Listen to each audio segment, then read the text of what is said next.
I am Sophia. Welcome to True Payback, where story hits different. Hit subscribe. Let's dive in. My name is Claire Dennison. I'm 31 years old. For the last 8 years, I taught English literature at Riverside Preparatory Academy in Durham, North Carolina. My brother Marcus is 36. He works in commercial real estate development. He lives in Charlotte with his wife, Vanessa, and their 2 children in a house with a 3-car garage and a media room. Our father, Robert Dennison, died on a Tuesday in March. Pancreatic cancer. 4 months from diagnosis to hospice to grave. I was there for all of it. Marcus visited twice. Once in January when Dad could still walk to the kitchen. Once in February when he couldn't.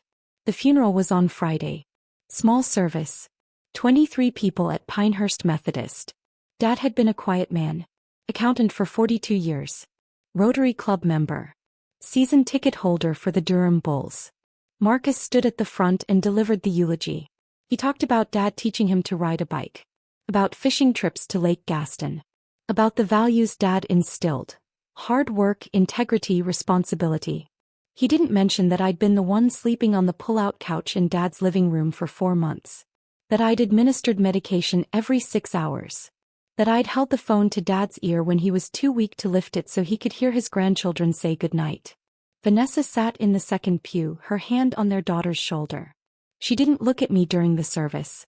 After the burial, people came back to Dad's house on Maple Ridge Drive. The house where Marcus and I grew up. White siding. Blue shutters. Oak tree in the front yard that Dad planted the year I was born. I'd set out sandwich platters from Harris Teeter.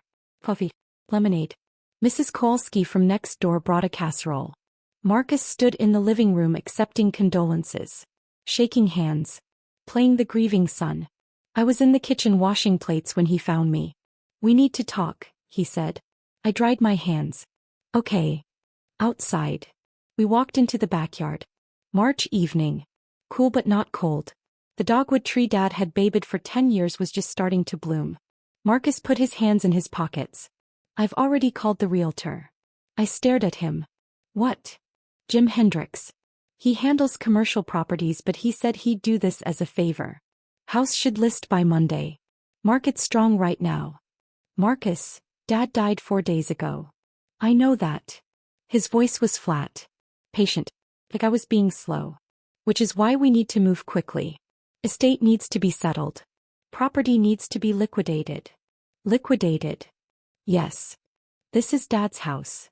It was Dad's house. Now it's part of the estate, which needs to be probated and distributed according to his will. I felt something cold forming in my chest. "Have you read the will?" "I've spoken with the attorney. It's straightforward. Everything goes to me as the eldest son. That's how Dad wanted it.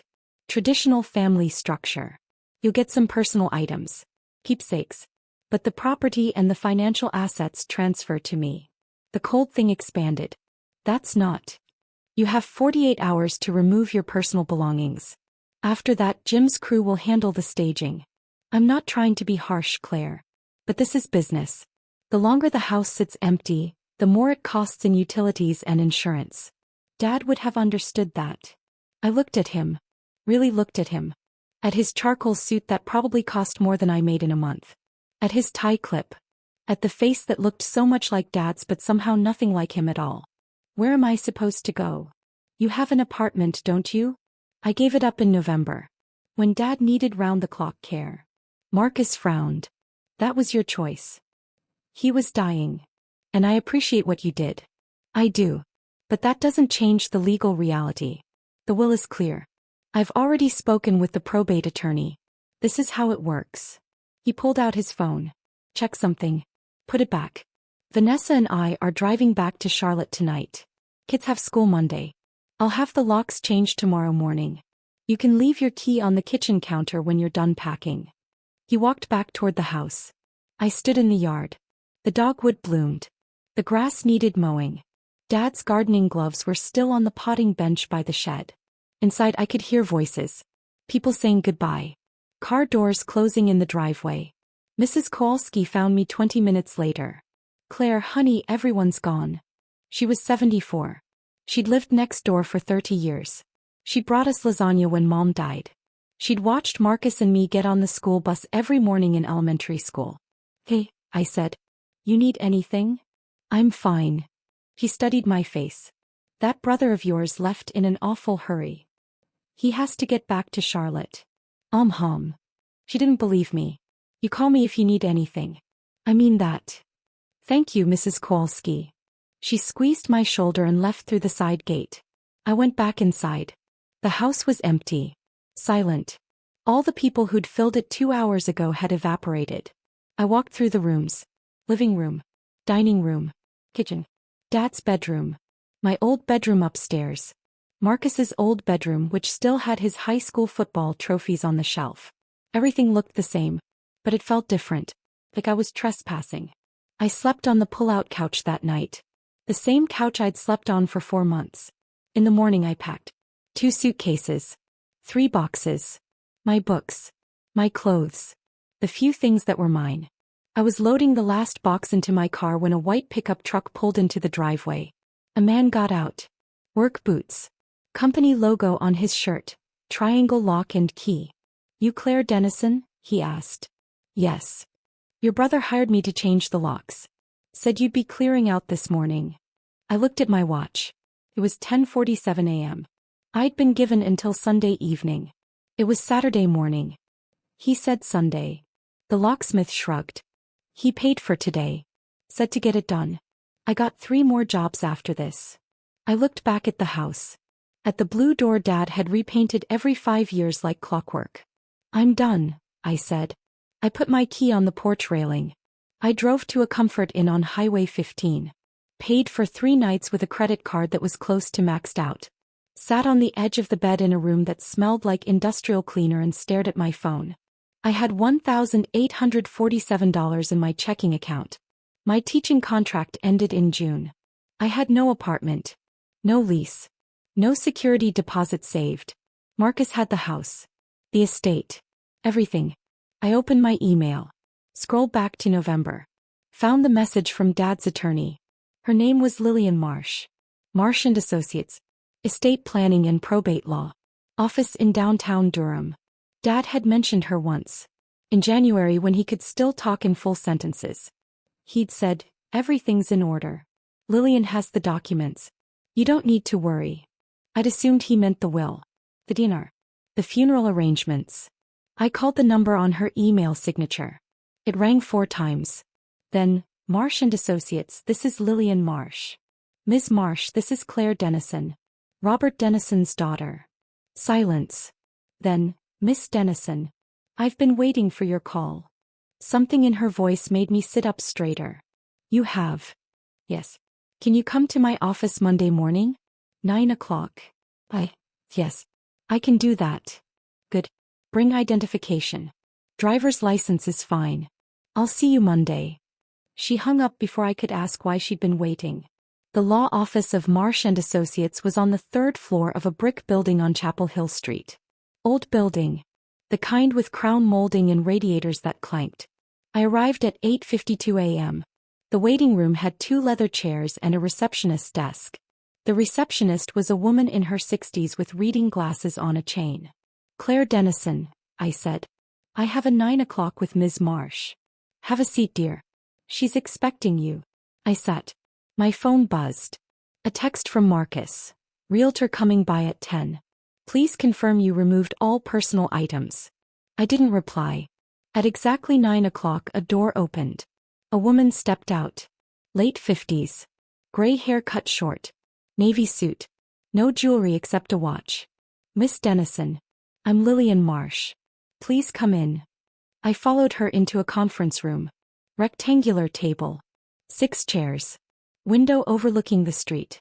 She closed the door. Gestured to a chair. I sat. She sat across from me. "I'm very sorry for your loss," she said. "Your father was a good man." "Thank you." She opened a folder. Inside were documents. Legal-sized paper. Lots of them. "Has your brother contacted you about the estate?" she asked. "Yes. He said the will leaves everything to him. The house. The accounts. Everything." Lillian Marsh smiled. It wasn't a warm smile. It was the smile of someone who knows a secret. "Did he show you the will?" No. He said he'd spoken with the probate attorney. That it was straightforward. I am the probate attorney. I stared at her. Your brother called me 3 days ago. The day after your father's funeral. He informed me that he would be handling the estate settlement personally. He asked me to forward all documents to his office in Charlotte. He was very confident. Very assertive. She paused. I asked him if he'd read the will. He said he didn't need to. He said your father had discussed it with him years ago. Traditional family structure. Eldest son inherits. She pulled a document from the folder. Placed it on the table between us. This is your father's last will and testament. Executed on October 14th, 6 months ago. Witnessed by 2 of my paralegals and notarized by a certified notary public. It supersedes all previous versions. My hands were shaking. What does it say?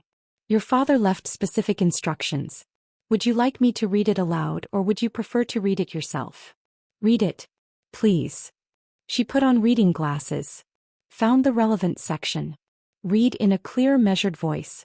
I, Robert James Dennison, being of sound mind and body, do hereby declare this to be my last will and testament. To my son, Marcus Robert Dennison, I leave my golf clubs, my fly fishing equipment, and the sum of $25,000 from my personal savings account at First National Bank. To my daughter, Claire Elizabeth Dennison, I leave the entirety of my remaining estate, including but not limited to, the property located at 4782 Maple Ridge Drive, Durham, North Carolina. All financial accounts held in my name, all investments, securities and retirement funds, and all personal property not specifically bequeathed elsewhere.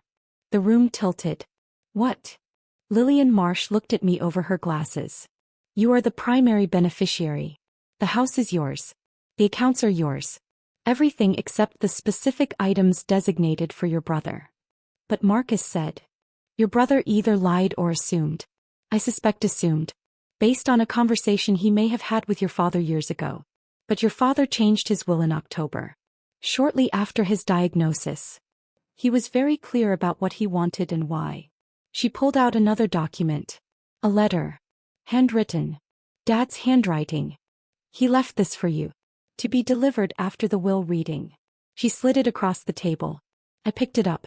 My hands were shaking so badly I could barely hold it.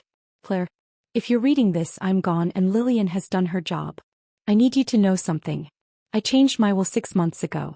The night after Marcus visited in October. He came for dinner. We sat in the living room. He told me about his business. His expansion plans. He talked for an hour about property values and market trends and leveraging assets. I asked him about you. He said, Claire's fine. Still teaching, I think. Still teaching, I think. You'd been sleeping on my couch for 2 weeks by then. You'd given up your apartment. You'd taken a leave of absence from Riverside Prep. You were administering my medication every 6 hours. You'd learned how to operate the oxygen machine. You'd scheduled every doctor's appointment. You knew the names of all my nurses. And your brother thought you were still teaching. I realized something that night. Marcus loves me in the way people love an idea. But you love me in the way people love a person. I called Lillian the next morning. The house is yours. You gave up everything to take care of me. This is me taking care of you. You're going to want to refuse. You're going to feel guilty. You're going to think this isn't fair to Marcus. Don't. He has a career. A house. A family. He's fine. You gave me the last good months of my life. You sat with me when I couldn't sleep. You read to me when my eyes got too tired. You held my hand. That's worth more than money. But money is what I have to give. Take it. Build something. Life. Love, Dad. I couldn't breathe. Couldn't see. The words blurred. Lillian Marsh pushed a box of tissues across the table. She didn't say anything. Just waited. It took me 5 minutes to pull myself together. Marcus doesn't know, I finally said. Correct. He hung up on me when I tried to explain. He said he'd get his own attorney. He said I was mistaken. What happens now? Now we schedule a formal will reading. All beneficiaries present. I read the document aloud. I distribute the assets according to your father's wishes. Your brother can contest if he wants, but he'd need grounds. Your father was evaluated by 3 physicians in October.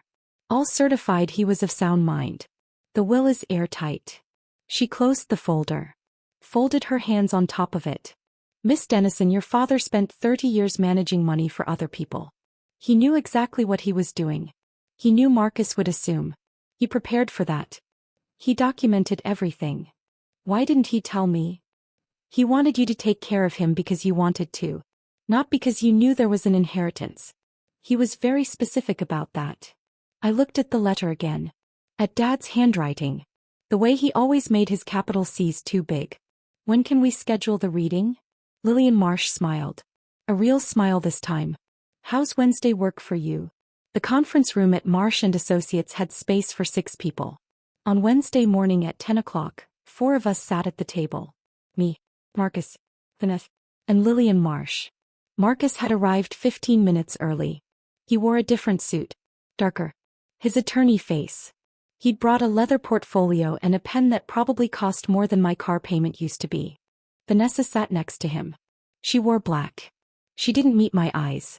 Lillian Marsh entered at exactly 10 o'clock. She carried the same folder from Monday.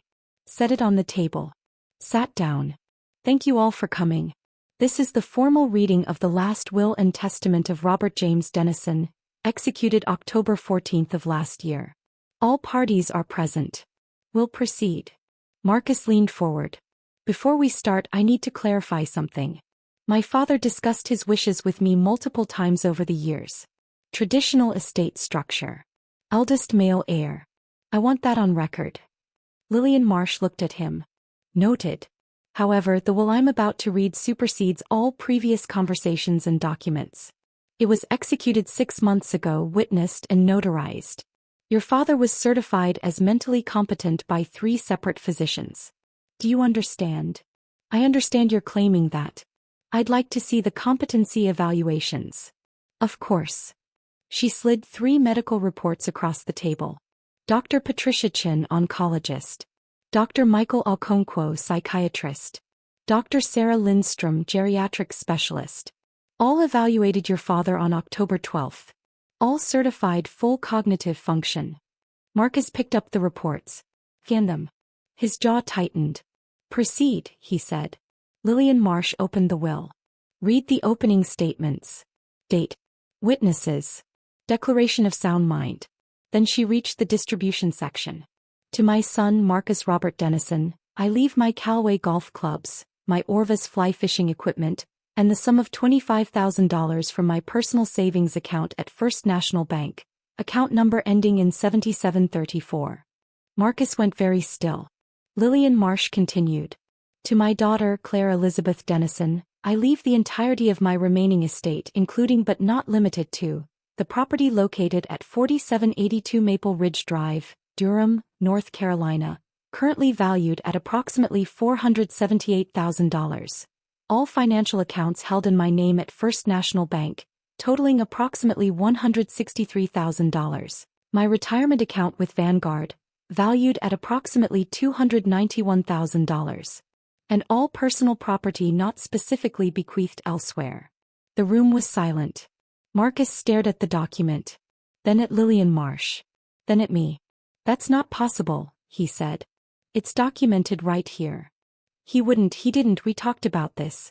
Years ago. He said the house would go to me. He said that. People change their minds, Lillian Marsh said quietly. Particularly when circumstances change. What circumstances? Your father changed this will on October 16th. 2 days after you visited him. Marcus blinked. I visited in October. We had dinner. We talked about business. Yes. According to your father's notes, you talked about business for an hour. You asked him about property valuations. You discussed market trends. So, you didn't ask about your sister. Your father mentioned that in his notes. He asked about Claire. You said, Claire's fine. Still teaching, I think. Marcus's face changed. That doesn't.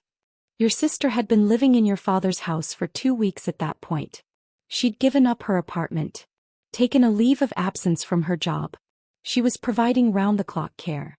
You didn't know that. Vanessa put her hand on Marcus's arm. Marcus. He shook her off. This is manipulation. He was sick. He was medicated. Someone influenced him. 3 doctors certified his competency. On the same day he executed the will. I have their sworn statements. Would you like to contest their medical opinions?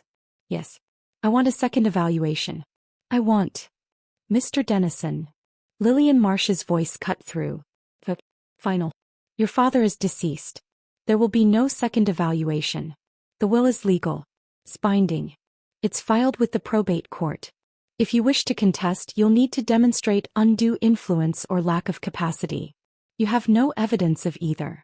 What you have is an assumption based on a conversation that happened before your father got sick. Before he saw who actually showed up. The words hung in the air. Marcus opened his mouth. Closed it. Opened it again. How much? He finally said. Excuse me. How much is the estate worth? Total. Lillian Marsh looked at her notes. Approximately $932,000. Liquid assets and property value combined. Vanessa made a small sound. Marcus didn't move. And I get $25,000. And the items specified. Yes. That's. His voice cracked. That's not fair. For the first time I spoke. You changed the locks, Marcus. He looked at me. Really looked at me. Like he was seeing me for the first time in this entire meeting. You gave me 48 hours. Dad had been dead for 3 days.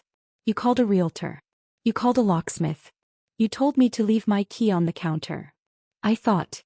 You thought the house was yours. You thought everything was yours. You didn't ask. You didn't check. You just assumed.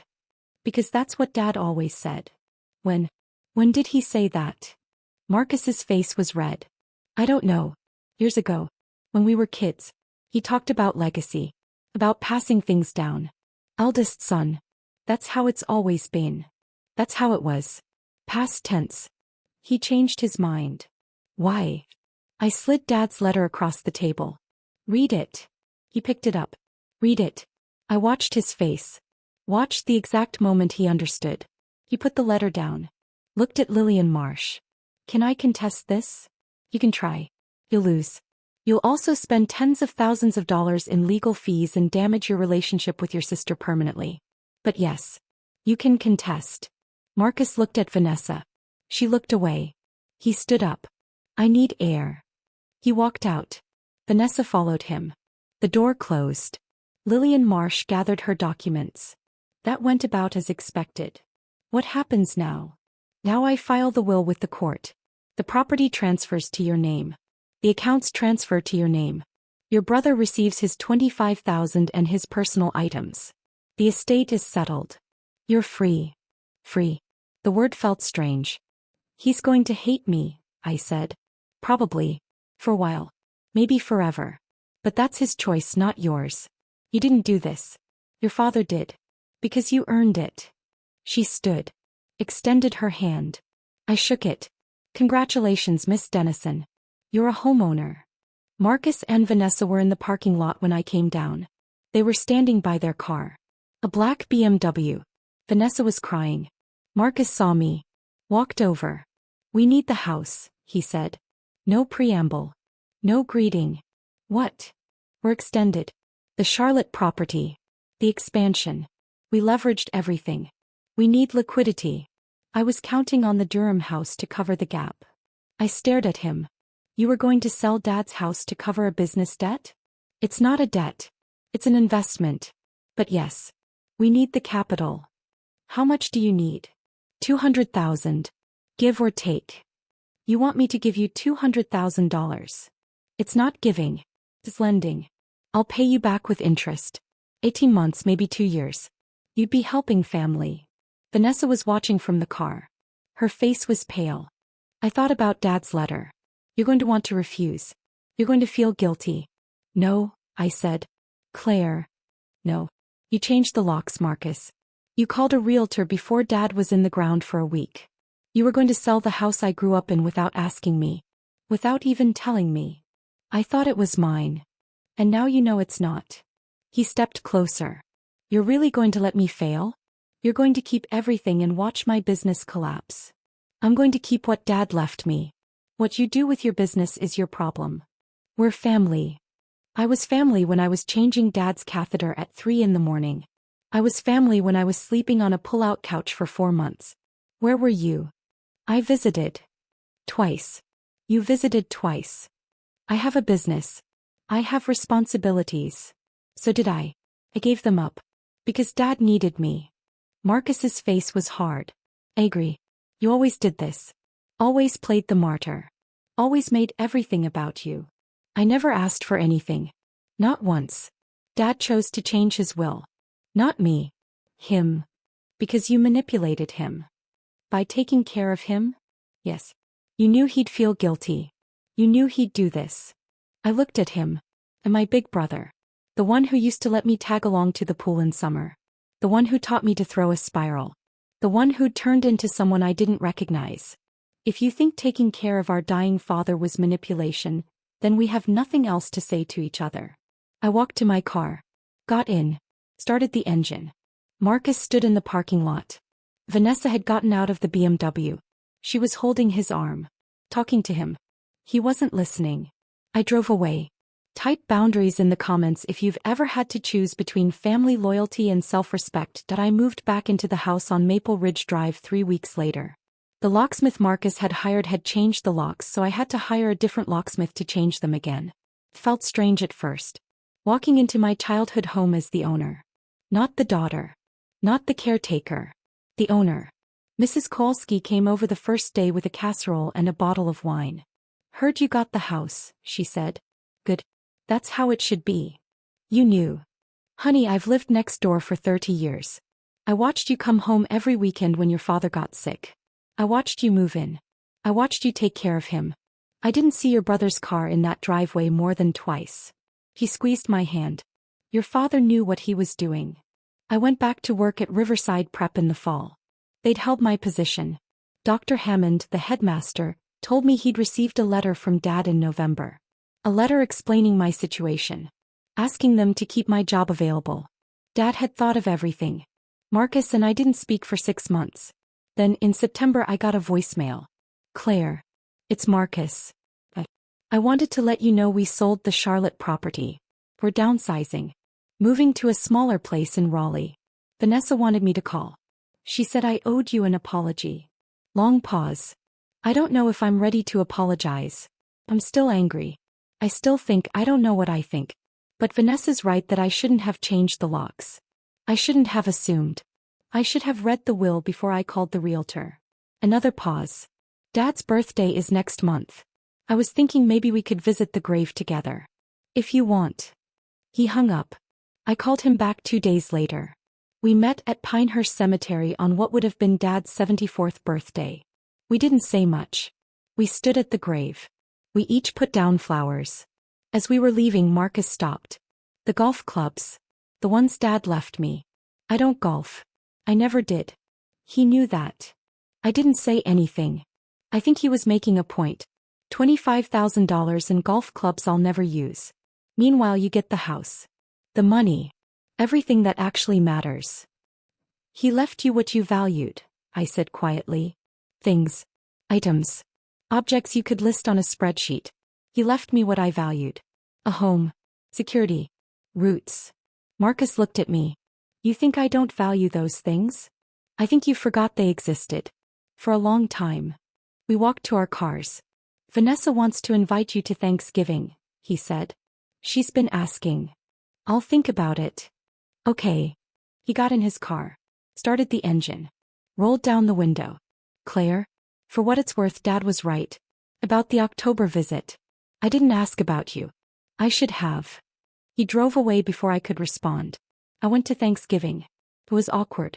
The kids, my niece and nephew, barely remembered me. Vanessa tried too hard to make everything comfortable. Marcus and I mostly avoided each other. But it was a start. I still live in the house on Maple Ridge Drive. I repainted the blue shutters last summer. Same color. Dad would have wanted that. The dogwood tree blooms every March. I sit under it sometimes and think about the 4 months I spent sleeping on the pull-out couch. About the medication schedules. About reading The Great Gatsby aloud to Dad when he couldn't sleep. I don't regret any of it. Marcus and I will probably never be close again. Maybe that's okay. Maybe some things break and don't fully heal. But I have the house. I have stability. I have the life Dad wanted me to have. And every time I walk through that blue door, I remember what he wrote. You gave me the last good months of my life. That's worth more than money. But money is what I have to give. He gave me more than money. He gave me proof that I mattered. That what I did mattered. That's worth everything.